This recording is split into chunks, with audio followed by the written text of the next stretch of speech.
YouTube channel पर। और आज की इस वीडियो में हम देखेंगे गणित के कुछ महत्वपूर्ण सूत्र। चाहे आप क्लास 8 में हो, 9th में हो, 10th में हो, 11th 12th में हो, इन सूत्रों की जरूरत आपको पड़ती रहती है। प्लस अगर आप 11th 12th या 10th में फिजिक्स भी पढ़ते हैं तो इन सूत्रों की जरूरत आपको पड़ेगी। ये बहुत ही इंपॉर्टेंट सभी फॉर्मूले हैं। तो चलिए शुरू करते हैं हम। ये बेसिक फॉर्मूले हैं, बिल्कुल यार, बिल्कुल बेसिक फॉर्मूले हैं जो आपको आने ही चाहिए और इसकी जरूरत आपको कभी भी पड़ सकती है। तो सबसे पहला सूत्र है हमारा वर्ग का क्षेत्रफल। तो वर्ग का क्षेत्रफल होता है भुजा स्क्वायर। वर्ग होता क्या है कि वर्ग होता है एक ऐसा ज्यामितीय आकार, ऐसी ज्योमेट्रिकल शेप है जिसकी चारों भुजाएं बराबर होती हैं। तो ये हमारा बन गया वर्ग। तो इसका जो क्षेत्रफल होता है ये होता है भुजा स्क्वायर। यानी मान लीजिए एक भुजा की लंबाई अगर इसकी x होगी तो इसका अगर हमें क्षेत्रफल निकालना है तो इसका हम वर्ग कर देंगे, x स्क्वायर इसका क्षेत्रफल हो जाएगा। दूसरा देखते हैं हम वर्ग का परिमाप। तो वर्ग का परिमाप निकालने के लिए 4 का गुणा कर देंगे उसकी एक भुजा की लंबाई में, तो इसका परिमाप हो जाता है 4x। ये हो जाएगा वर्ग का परिमाप 4x। नेक्स्ट देखते हैं हम, जो नेक्स्ट है हमारा सूत्र, ये है हमारा आयत का क्षेत्रफल। तो आयत का क्षेत्रफल निकालने के लिए हमें क्या करना पड़ता है, लंबाई गुणे चौड़ाई। मान लीजिए कि कोई आयताकार आपके पास शेप है तो इसका हमें क्षेत्रफल निकालना है। तो मान लीजिए लंबाई इसकी l है, चौड़ाई इसकी x है, तो l इंटू x अगर हम कर देंगे तो इसका क्षेत्रफल हमें मिल जाएगा। आयत का परिमाप निकालने के लिए क्या करेंगे कि लंबाई और चौड़ाई को जोड़ लें। चौड़ाई x है, लंबाई l है, यानी कि l plus x into 2, l plus x into 2 अगर हम कर देंगे, यहाँ पर साफ साफ लिखा है कि आयत का परिमाप होता है लंबाई प्लस चौड़ाई इंटू 2।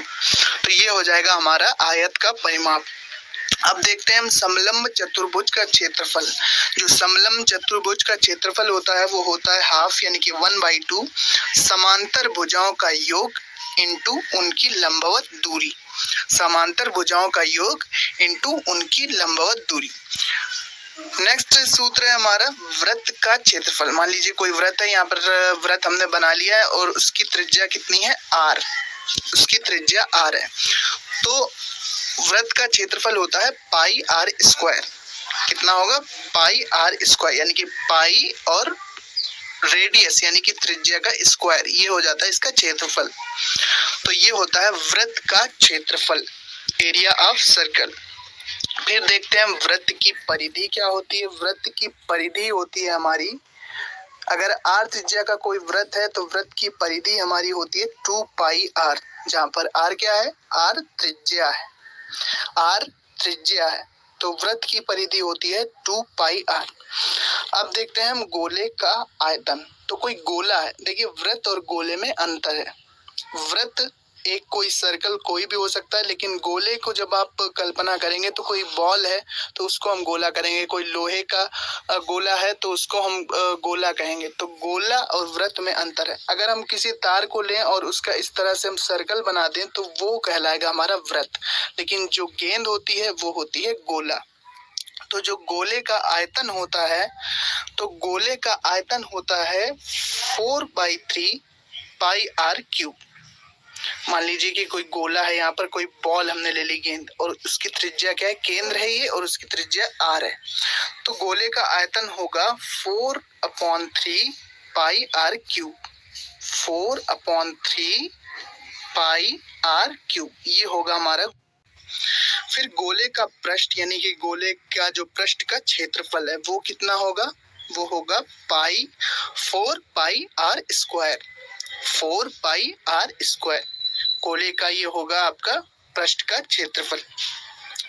अब देखते हैं हम नेक्स्ट फॉर्मूला, जो कि है लंबवृत्तीय बेलन का वक्र पृष्ठ।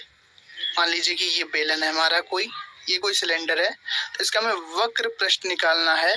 तो वक्र पृष्ठ का मतलब इन पृष्ठों को छोड़कर ये जो इसका एरिया है, ये टोटल कितना क्षेत्रफल है, ये जो जहां पर मैं इस तरह से बना रहा हूँ, ये जो गोल घुमा हुआ वक्र बना था, ये पूरा सर्कल का पृष्ठ क्या होगा। एक बार फिर से समझिए कि यहाँ पर अगर कोई बेलन है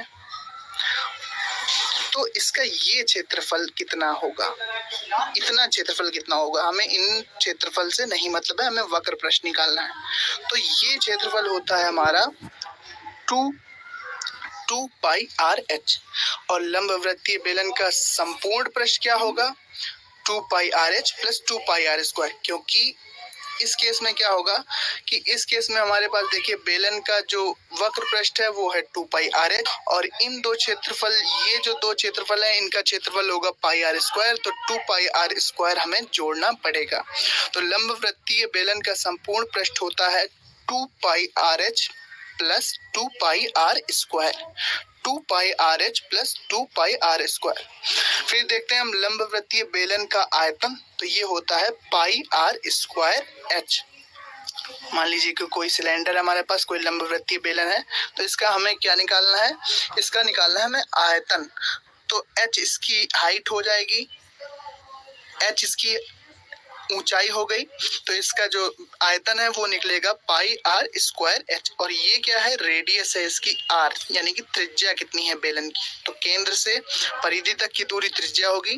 तो ये होगा हमारा लंबवृत्तीय बेलन का आयतन पाई आर स्क्वायर एच। अब शंकु पर चलते हैं।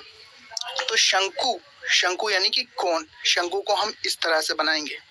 तो शंकु लंबवृत्तीय शंकु का वक्र पृष्ठ यानी कि इतना पृष्ठ, हम इस पृष्ठ को छोड़ रहे हैं, इसको नहीं कैलकुलेट करना है अभी। तो इतना जो क्षेत्रफल होगा वक्र पृष्ठ वो होगा पाई आर एल। आर क्या है, त्रिज्या है, और एल क्या है, तिर्यक ऊंचाई है। आर त्रिज्या है और एल तिर्यक ऊंचाई है। इसके बाद लंबवृत्तीय बेलन का संपूर्ण पृष्ठ निकालेंगे। देखिए फिर से हम शंकु बनाते हैं। तो ये जो नीचे गोलाकार क्षेत्रफल है, गोलाकार नहीं वृत्ताकार क्षेत्रफल है, इसका क्षेत्रफल होगा पाई आर स्क्वायर, और इसका क्या होगा पाई आर एल। तो लंबवृत्तीय बेलन का संपूर्ण पृष्ठ हो जाएगा pi r l plus pi r square, pi r l plus pi r square, ये हो जाएगा संपूर्ण पृष्ठ लंबवृत्तीय शंकु का। चलिए अब देख लेते हैं लंबवृत्तीय शंकु का आयतन, कि शंकु का हमारा आयतन क्या होता है। तो शंकु का आयतन होता है 1/3 पाई आर स्क्वायर एच। मान लीजिए शंकु की हाइट क्या है, एच है, और इसकी त्रिज्या क्या है, आर है। तो इसका आयतन होगा 1/3 pi r square h, 1/3 pi r square h. अब देखते हैं हम घनाभ का आयतन। तो घनाभ का आयतन होता है लंबाई गुणे चौड़ाई गुणे ऊंचाई। फिर घनाभ का संपूर्ण पृष्ठ क्या होता है, लंबाई गुणे चौड़ाई प्लस चौड़ाई गुणे ऊंचाई प्लस ऊंचाई गुणे लंबाई, इसका हमें डबल करना होता है। तो ये होता है हमारा घनाभ का संपूर्ण पृष्ठ। घन का आयतन क्या होता है, घन का आयतन होता है भुजा क्यूब। घन क्या होता है, लूडो का अगर हम डाइस देखें तो ये जो हमारा शेप बनता है ये कहलाता है क्यूब यानी कि घन। तो इसका आयतन होता है, मान लीजिए इसकी भुजा की लंबाई x है, तो इसका आयतन हो जाएगा x क्यूब यानी कि x की पावर 3। तो ये होता है हमारा घन का आयतन। घन का आयतन x क्यूब या भुजा क्यूब, यहाँ पर आप देखेंगे कि घन का आयतन x क्यूब या भुजा क्यूब। फिर देखते हैं हम घन का संपूर्ण पृष्ठ क्या होगा। तो घन का संपूर्ण पृष्ठ होगा 6x स्क्वायर। क्या होगा, 6x स्क्वायर। फिर से हम घन बना लेते हैं। यहाँ पर ये कोई मान लीजिए क्यूब है हमारे पास, तो इसका संपूर्ण पृष्ठ क्या होगा। देखिए घन में 6 पृष्ठ होते हैं टोटल, कुल 6 पृष्ठ होंगे। तो 6 और एक पृष्ठ का क्षेत्रफल क्या होगा, इतना अगर हम क्षेत्रफल किसी भी पृष्ठ का निकाल लें तो लंबाई गुणे वर्ग का क्षेत्रफल होता है एक्स स्क्वायर। तो सभी वर्गाकार 6 पृष्ठ हैं घन में, तो उसका जो संपूर्ण पृष्ठ हो जाएगा वो हो जाएगा 6x स्क्वायर यानी कि 6 गुणे भुजा का स्क्वायर। ये हो जाएगा हमारा घन का संपूर्ण पृष्ठ, घन का संपूर्ण पृष्ठ। फिर से एक बार देखिए मैं क्या कहना चाह रहा हूँ। तो यहाँ पर मान लीजिए हमने कोई घन बनाया है, यहाँ पर कोई घन है। अब जो घन है उसका हर एक पृष्ठ जो होता है वो होता है वर्गाकार, और वर्ग का क्षेत्रफल होता है एक्स स्क्वायर। और टोटल हमें क्षेत्रफल निकालना है, और घन में टोटल यानी कि क्यूब में टोटल हमारे पृष्ठ कितने हैं, 6। तो इसका संपूर्ण पृष्ठ हो जाएगा 6x स्क्वायर यानी कि 6 गुणे भुजा का स्क्वायर। नेक्स्ट हम देखते हैं, नेक्स्ट और लास्ट है हमारा समबाहु त्रिभुज का क्षेत्रफल। तो समबाहु त्रिभुज का क्षेत्रफल होता है √3/4 इंटू भुजा स्क्वायर, √3/4 इंटू भुजा स्क्वायर, ये होता है समबाहु त्रिभुज का क्षेत्रफल। तो दोस्तों अगर आपको इसी तरह के और इम्पोर्टेंट और बेसिक फॉर्मूले चाहिए तो कमेंट बॉक्स में जरूर बताइएगा। सो मिलते हैं किसी अपने नेक्स्ट वीडियो में। Thanks for watching and listening में इन फॉर्मूलों को